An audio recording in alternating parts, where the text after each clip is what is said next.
Hello everyone, welcome to the new Spelunky 2 interview. Spelunky 2 is so ambitious that even Derek Yu doesn't know what you'll find in its darkest depths. Spelunky creator reveals why his much anticipated sequel is really a game all about family. On December 21st, 2008, Derek Yu released an experimental piece of freeware onto the internet. Hope you enjoy it, he wrote in the accompanying post. I am eagerly awaiting your feedback, whether it's good, bad, or freaking beautiful. The first players got spelunking, and the rest, as they say, is history. 12 years later, Spelunky is considered one of the most important games of its era, a catalyst for the indie scene that popularized the roguelike genre and inspired countless developers to try their hand at solo game creation. Now Yu is returning to his subterranean sandbox with an official sequel, Spelunky 2, and we speak ahead of its September 15th launch, discussing everything from its state of play trailer to streamer culture. The first Spelunky never felt like the end of the series to me, he tells me of the sequel's origins. It always felt like there was a lot more that we could do with the core concept and mechanics. After the PC release of the game, I wrote a book about it for Boss Fight Books, and spent a lot of time thinking about its development, which gave me a better sense for what a sequel might look like. What made the project real for me, though, was being able to work with Blitworks and Spelunky composer Eric Serhey again. I knew we'd be able to expand the sequel the way I imagined with this team, he adds. Blitworks, a Spanish studio primarily known for porting indie titles to new platforms, has been working with you on the programming side of Spelunky 2's development to help bring his vision to life. The sequel, with its expanded scale and suite of new features, is far too ambitious to be tackled as another one-man job, and Yu says the studio's involvement was an absolute requirement for meeting fan expectations. I had to know they were on board before spending too much time thinking about it, he says.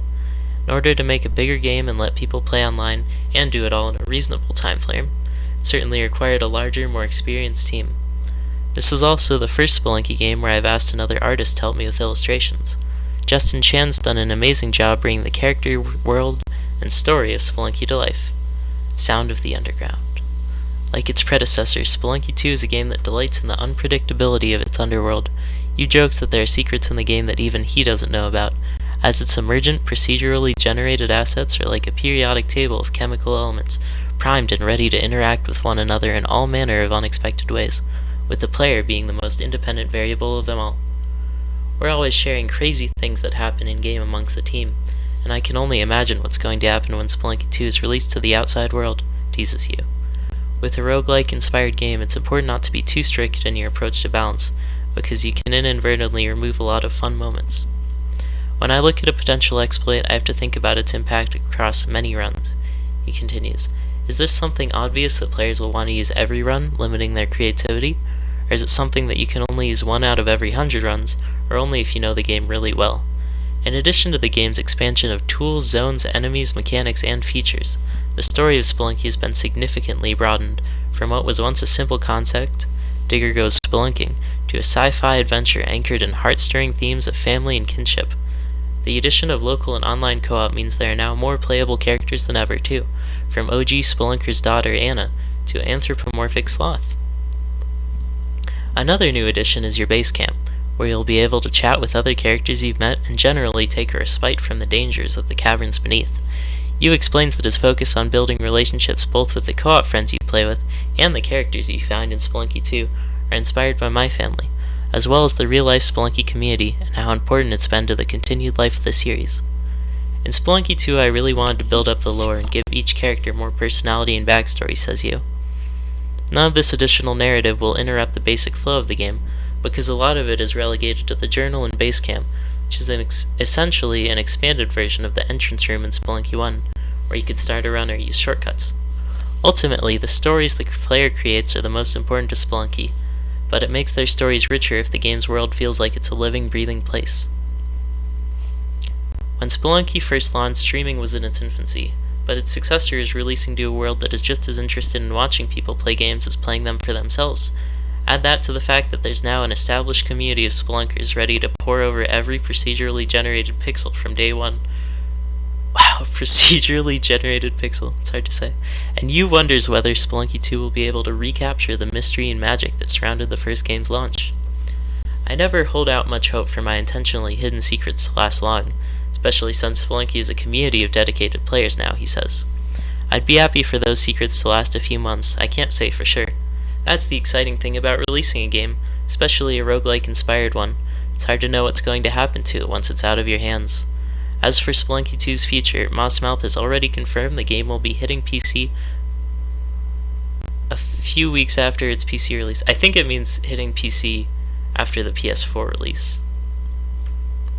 And Yu says you can likely expect further platform ports to arrive sometime in the future following that. Don't hold up hopes for any major DLC expansions to the game's core adventure mode, however. As the creator said, the release build feels pretty complete to me. The game will certainly be supported better than Spelunky 1 after release in terms of bug fixes and improving the overall experience. That's another area where working with a studio like Billetworks is crucial. And this is the first time they've developed from scratch. They're primarily a porting company, and a great one at that, so we'll be looking at other platforms after Spelunky 2 releases on PS4 and PC. It's a testament to the perennial delights of Spelunky that players are still religiously enjoying the game to this day. Spelunky 2 threatens to finally offer that community something else to move on to, but it's taken over a decade to get here.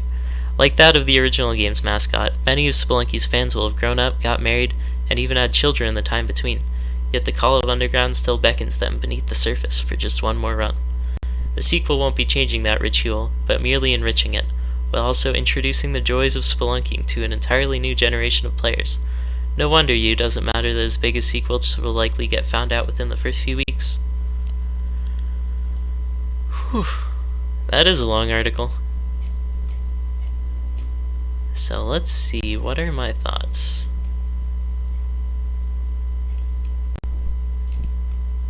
Well, we've got